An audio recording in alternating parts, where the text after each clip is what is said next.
Hey everybody, I finally got another day in the fish room.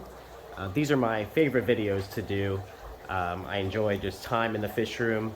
Lately I haven't had much time just because everything with the store and shipping has been crazy, but I've got a day off here, so I'm going to try to get as much done as I can. I figured I'd just bring you guys along. Probably be a rougher video, but I do like these videos a lot, and you guys seem to like them too, so let me know. But let's get started on the day. This tank, unfortunately, the fish crashed on me. You can see I got a few left of the electric blue rams, but I had at least 10 in here. That ick made its way in here somehow. I'm not sure how. I keep these guys nice and warm at 83, but what I have to do now is break down this whole tank, give it a nice clean, because I've been putting the ick medicine in, and they were all doing fine with the ick medicine. And all of a sudden a bunch of them started dying. The water's cloudy. I'm definitely going to save the longfin blue-eyed lemon bristle nose that I have in here. I have 2 in here. I want to separate them out. Really clean this up, redose the medicine, try to keep the 4. Looks like 4 I have left. Yeah, sometimes this stuff happens, but that's why we keep everything separate. This tank is not doing well, but all the tanks next to it are doing fine. It looks like we got 5. Alright. Actually found out what I think the problem was. It's that sponge filter in the back. No air was going to it. So, however long I was power feeding these guys with no sponge filter at all, definitely affected them to the point that they got ick. You can see it's kind of cleared up for the most part now, and I wasn't able to catch the longfin blue-eyed lemons, but I could see them both clearly now. They both look good, so I'm just gonna leave them in there, let them grow out some more. I've got a bunch of angelfish fry wigglers that are ready to move to an aquarium instead of the vase with the methylene blue in there. These are the Philippine Blues. They are my first batch in a long time, so I got these 2 to finally pair up.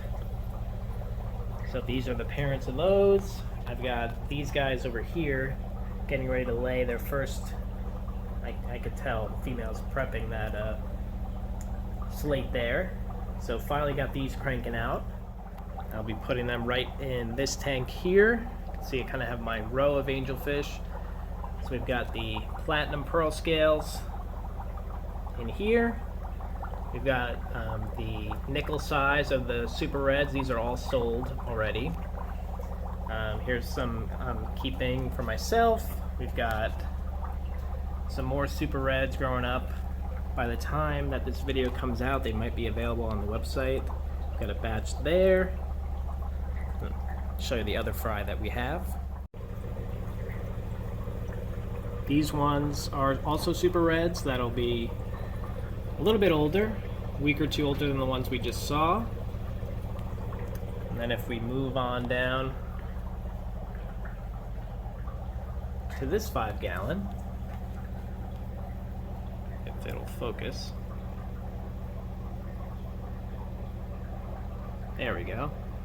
These are the first batch I have of the blue marble pearl scales. A couple days younger than the ones we just looked at. Nice and full bellies with the live baby brine. And here are some more of the pearl scale blue marble. Kind of in that awkward stage when they're becoming free swimming, but they're trying at least. Got a bunch of them kind of just hanging out. Probably by tomorrow we'll have these guys free swimming. Alright, I have these guys moved over into the 10-gallon, so we have the ones that are still on the slate, and we have a bunch of them that are just wiggling freely in the tank. So ideally I would have one of those fry systems that you've seen probably in Dean's fish room. Haven't got around to building one yet. I found that this method works if you have a clean tank, no snails or anything in there, and just let them kind of all kind of wiggle around until they're ready to free swim. I've done this before with snails, and I find that the snails sometimes are eating the babies, or the babies are disappearing. I'm not sure what's happening, but I have success without them, so I'm assuming something is going on with them to affect the babies. So hopefully these guys got a good number of them. They'll just grow out in this tank. This is a really fun tank to feed when there's just so many guppies in here. The way that they move through the jungle val, this whole tank is pretty much jungle val at this point. But these are the Japan blue gold double swords. One of my favorites, one that's doing really, really well in this 20-gallon. It's one of the tanks that after I feed the live baby brine, I just stop and watch because there's just so much going on here.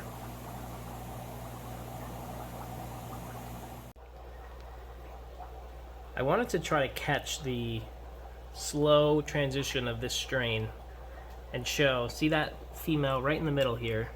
So she's not a good example, but because her bent spine, but you could see the longer dorsal fin and the longer pectoral fin as well.